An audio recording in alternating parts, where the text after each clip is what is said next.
میں گزارش کرتا ہوں بھائی محترم مفتی صالح حسن منظری صاحب فلا سے، آئیے ان کا استقبال نعروں سے کرتے ہیں۔ نعرے تکبیر، نعرے تکبیر، نعرے رسالت، نعرے رسالت، جشن یوم مفتی اعظم ہند، جشن یوم مفتی اعظم ہند، نعرے تکبیر، نعرے رسالت۔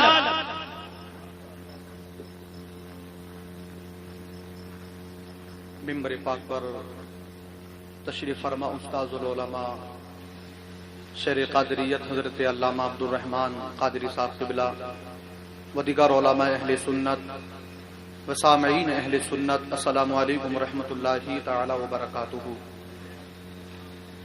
الحمدللہ رب العالمین والصلاة والسلام علی سید الانبیاء والمرسلین وعلی آلہ واصحابہ اجمعین، اما بعد فاعوذ باللہ من الشیطان الرجیم، بسم اللہ الرحمن الرحیم، یا ایہا الذین آمنوا اتقوا اللہ وکونوا مع الصادقین، وقال النبی صلی اللہ تعالی علیہ وسلم اذ اقشعر جسد العبد من خشیۃ اللہ تعالی طحانت عنہ ذنوبہ کما یطحانت عن الشجرۃ ورقها۔ صدق اللہ العظیم وصدق رسولہ النبی الکریم، ونحن علی ذلک لمن الشاہدین والشاکرین والحمد للہ رب العالمین۔ آئیے ہم اور آپ سب سے پہلے عقیدت و محبت کے ساتھ نبی اور آل نبی کی بارگاہ میں اپنی غلامی کا ثبوت دیتے ہوئے درود و سلام کا ہدیہ پیش کریں، پڑھیں اللہم صلی علی سیدنا اللہم صلی علی سیدنا مولانا محمد معدن الکرم صلاۃ صالح علیہ یا رسول اللہ صلی اللہ تعالی علیہ وسلم۔ سرکار تاج الشریعہ لکھتے ہیں کہ متقی بن کر دکھائے اس زمانے میں کوئی، متقی بن کر دکھائے اس زمانے میں کوئی، ایک میرے مفتی اعظم کا تقوی چھوڑ کر۔ برادران ملت اسلامیہ، ہم اور آپ سرکار مفتی اعظم ہند کے 134ویں یوم ولادت کا جو جشن ہے اس میں تشریف رکھتے ہیں۔ اللہ رب العزت ہم تمام کی حاضری کو قبول فرمائے، آمین اللہم آمین۔ سرکار مفتی اعظم ہند کے فیضان سے ہم تمام کو مالا مال فرمائے، آمین۔ سرکار مفتی اعظم ہند کی ذات کوئی محتاج تعارف نہیں ہے، حقیقت تو یہ ہے کہ آپ کی شخصیت کا تعارف کرانا ایسے ہے جیسے کہ سورج کو چراغ دکھانا، اس لیے کہ سرکار مفتی اعظم ہند کی زندگی کا لمحہ لمحہ آپ دیکھیں ذرا، شریعت مطہرہ کی آبیاری میں گزرا ہے، مصطفیٰ کریم کے صلی اللہ تعالی علیہ وسلم کا جو دین اسلام ہے، ہمارا جو دین اسلام ہے، اس کی اشاعت میں گزرا ہے۔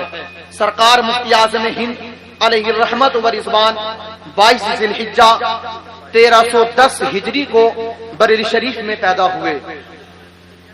آپ کی عمر تقریباً 6 مہینہ 3 دن کی آپ کی عمر تھی۔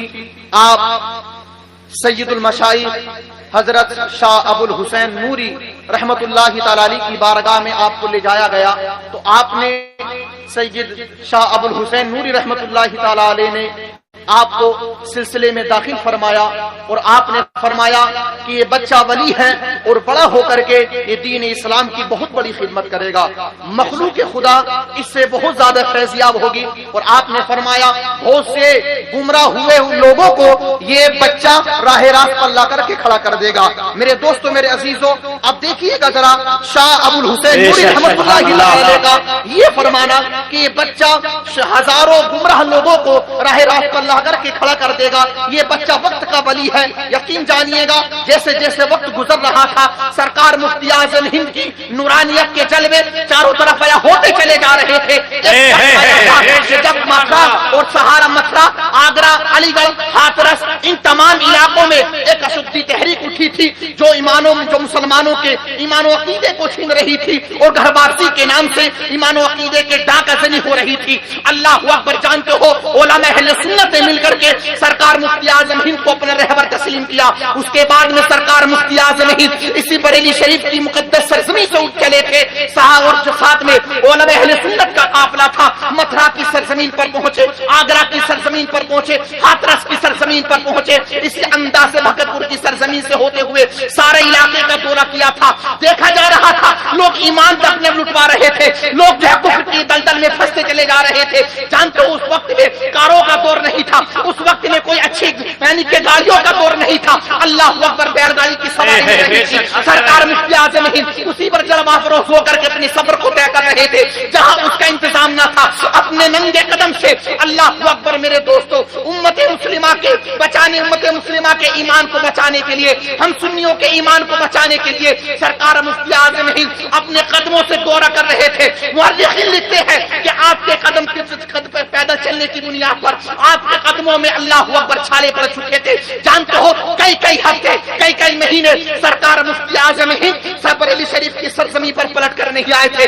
کس لیے؟ تاکہ اشدی تحریک کا خاتمہ ہو. لیکن سنیے گا ذرا، 6 سال کے طویل زمانے تک اس اشدی تحریک نے بڑی تیزی کے ساتھ میں کام کیا تھا. لیکن جانتے ہو سرکار مفتی اعظم ہند جب اٹھے تھے، علماء کرام کا قافلہ ساتھ میں تھا، تمام نے مل کر کے جدوجہد کی تھی. 6 سال کے بعد میں اس تحریک نے دم توڑ دیا تھا. آج تک اس تحریک کا نام لینے والا کوئی نظر نہیں آتا ہے. سرکار مفتی اعظم ہند کی شخصیت تو وہ ہے، آپ جانتے ہو نہ معلوم کتنے لوگ ایمان کا دامن چھوڑ بیٹھے تھے، لیکن سرکار مفتی اعظم ہند جب پہنچے تھے آپ نے تبلیغ اسلام فرمائی تھی، آپ نے تبلیغ ارشاد فرمائی تھی. تو آپ کے تبلیغ ارشاد فرمانے کی بنیاد پر جو لوگ ایمان کی وادی سے نکل کر کفر کے دلدل میں پھنس چکے تھے، اب وہ دوبارہ پلٹ کر کے آئے اور ایمان کے دامن سے وابستہ ہو گئے تھے. پورے کو تو جو مخالف نہیں تھے سرکار مفتی اعظم ہند کے چہرے کو دیکھتے تھے، کلمہ طیبہ پڑھ کے لا الہ الا اللہ محمد رسول اللہ مسلمان ہو جایا کرتے تھے. سبحان اللہ. نعرے تکبیر، نعرے رسالت، جشن یوم ولادت مفتی اعظم ہند حضور سراج میاں صاحب قبلہ، حضور سراج میاں صاحب قبلہ، حضرت قاری عبد الرحمان صاحب قبلہ عرس نوری. نعرے تکبیر، نعرے رسالت. سرکار مفتی اعظم ہند کے تقوی کا کوئی جواب نہیں اور نہ ہی فتوے کا کوئی جواب. میرے عزیزوں، میرے دوستوں، میرے سنی بھائیوں، سرکار مفتی اعظم ہند نے جس مسئلے پر اپنے قلم کو اٹھایا تو یقین جانیے گا اس مسئلے کو بالکل واضح اور روشن فرما دیا. سرکار مفتی اعظم ہند کی بارگاہ میں سوال آیا، پوچھا گیا کہ اللہ تبارک و تعالیٰ کو خدا کہنا کیسا ہے؟ کیونکہ لفظ خدا قرآن میں نہیں آیا، لفظ خدا حدیث میں نہیں آیا، بلکہ اردو کا لفظ ہے یہ، یا دوسری زبان کا لفظ، عربی کا لفظ نہیں ہے. پوچھا گیا سرکار مفتی اعظم ہند سے کہ اللہ تبارک و تعالیٰ کو خدا کہنا درست ہے کہ نہیں ہے؟ تو سنیے گا، سرکار مفتی اعظم ہند چاہتے تو ہاں یا نہ میں جواب دیتے تھے اور کہتے کہ ہاں کہہ سکتے ہیں، یا کہہ سکتے تھے، یا یہ کہتے کہ نہیں کہہ سکتے ہیں. لیکن سنیے گا ذرا، سرکار مفتی اعظم ہند نے قلم کو اٹھایا اور تحریر فرماتے ہیں کہ اللہ تبارک و تعالیٰ کی ذات پاک ہی وہ ذات ہے کہ جس پر خدا کا اطلاق ہو سکتا ہے. یعنی اور کوئی ذات ہی نہیں کہ جس کو خدا کہا جائے. خدا واحد قہار کی وہ ذات مبارکہ ہے کہ جس کو خدا کہا جاتا ہے، اسی پر اطلاق ہوتا ہے خدا کا. اور آگے لکھتے ہیں، آپ لکھتے ہیں کہ سلف سے لے کر خلف تک ہر ایک دور میں تمام مسلمانوں میں بلا نقیر اصلاح کا اطلاق ہوتا رہا ہے اللہ کی ذات پر، کسی نے اختلاف نہیں فرمایا. اور آگے آپ لکھتے ہیں کہ اللہ تبارک و تعالیٰ کو خدا، جو لفظ خدا کا اطلاق ہوتا ہے، یہ جائز ہے اور بہتر ہے. ہاں ہم خدا کہتے ہیں، آپ فرماتے ہیں کہ لفظ خدا اصل میں خود آ تھا. کیا تھا؟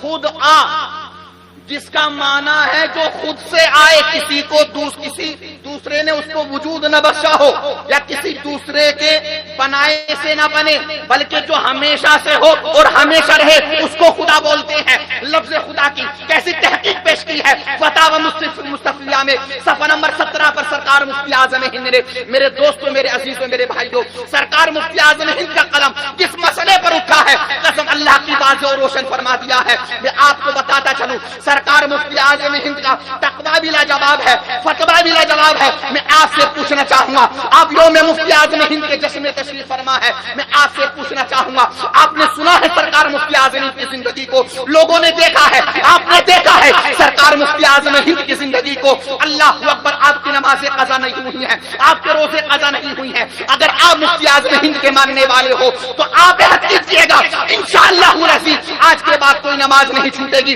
جو نمازیں چھوٹ گئی انشاءاللہ العزیز جلد ان کی قضا کی جائے گی. جانتے ہو جب آخری ایام تھے سرکار مفتی اعظم ہند کے، اللہ اکبر، کمزوری کا عالم یہ تھا کہ ساتھ میں جب سرکار مفتی اعظم ہند رضی اللہ اللہ تبارک و تعالیٰ عنہ جب بریلی شریف کی سرزمین پر جلوہ افروز ہوتے، سوداگران میں جلوہ افروز ہوتے، جب مسجد کے منارے سے آواز آتی اللہ اکبر، جب نماز کا وقت قریب آتا تو جانتے ہو اللہ اکبر، آپ کی بارگاہ میں جو لوگ رہتے تھے آپ کے ہاتھوں کو پکڑتے، ایک اس طرف سے پکڑتا ایک اس طرف سے پکڑتا، اور سہارے سے سرکار مفتی اعظم ہند مسجد میں تشریف لے کر کے جاتے، اللہ اکبر، اور بیٹھے رہتے، کراہنے کی آواز آتی تھی سرکار مفتی اعظم ہند کی، لیکن جیسے اللہ کی بارگاہ میں کھڑا ہونے کا معاملہ آتا تھا، جماعت کا وقت قریب ہوتا تھا تو جانتے ہو سرکار مفتی اعظم ہند جہاں سہارے سے کھڑے ہوتے تھے، جہاں آپ سہارا لے کر کے آواز میں کراہنے کی آواز آتی تھی اللہ اکبر، لیکن آپ ساری آوازیں خاموش ہیں، ایسا محسوس ہوتا تھا کہ آپ کو کوئی کمزوری ہے ہی نہیں۔ المختصر یہ کہ اللہ تبارک و تعالیٰ کا خوف سرکار مفتی اعظم ہند کے سینے میں اتنی خشیت الہی تھی، اتنا خوف تھا کہ تمام کمزوری کا آپ کو احساس تک نہ ہوتا تھا۔ اللہ اکبر، سرکار پیغمبر اسلام نے ارشاد فرمایا، قال النبی علیہ الصلوۃ والسلام اذ اشتعل جسد العبد من خشیت اللہ تعالی تہانت عنہ ذنوبہ کما یتہانت عن الشجرۃ ورقها، کہ جب کوئی بندہ مومن اللہ کی بارگاہ میں سچے دل سے توبہ کرتا ہے، سچے دل سے اللہ کی بارگاہ میں استغفار کرتا ہے، اس کے جسم سے گناہ ایسے جھڑ جاتے ہیں جیسے سوتے ہوئے درخت کو ہلانے سے پتے جھڑ جایا کرتے ہیں۔ میں گزارش کروں آپ لوگوں سے، سرکار مفتی اعظم ہند کی زندگی کا معمول تو یہ تھا کہ آپ نے آخری ایام میں بھی نماز کو جماعت سے ترک نہ فرمایا بلکہ جماعت سے نماز کو ادا کرتے رہے۔ ہم کو چاہیے کہ سرکار مفتی اعظم ہند کی روش کو اختیار کرے، آپ کی زندگی کو اپنے عمل میں لانے کی کوشش کرے، نمازوں کی پابندی کرے، علماء کے مؤدب رہے، مسلک اعلی حضرت پر پابند رہے۔ اللہ تبارک و تعالی ہم تمام کا خاتمہ ایمان پر فرمائے۔ وما علینا الا البلاغ۔ السلام علیکم ورحمۃ اللہ۔